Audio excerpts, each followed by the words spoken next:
Hi there, I'm Christopher Green, and you're watching There's No Time Like the Past. Did you know that Lake Scugog is an artificial lake?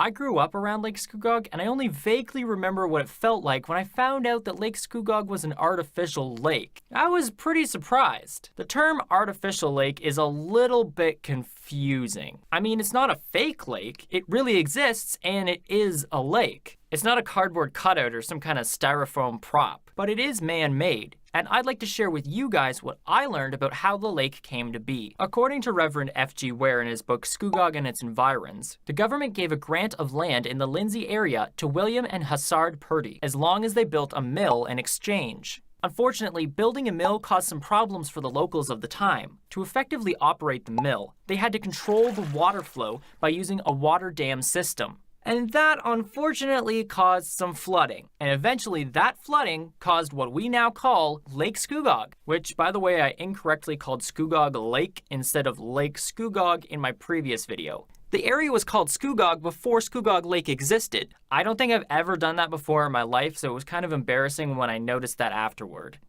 So some of the local people tried to sort of turn back time and clear up the flooding.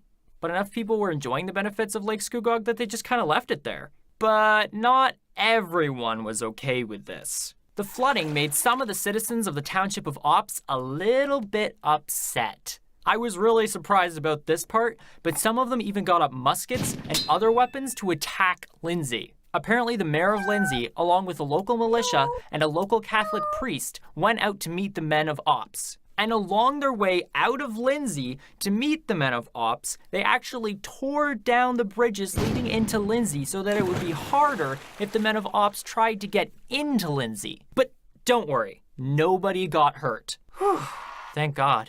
After some talk, they agreed to lower the water level a little bit, and they did by about 2 feet. And unfortunately for the landowners, the flooding issue was never really resolved.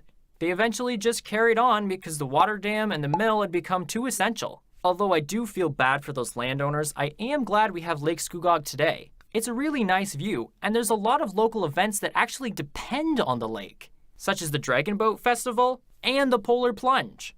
And if you're not from the area and you've never seen Lake Scugog for yourself before, I really encourage you to come down and see it for yourself. And be sure to stop by our office on Water Street, which by the way is located just off the lake, and pick up your free copy of the Standard newspaper, and be sure to say hi, guys. I'm Christopher Green, and I want to thank everyone who watched this video today.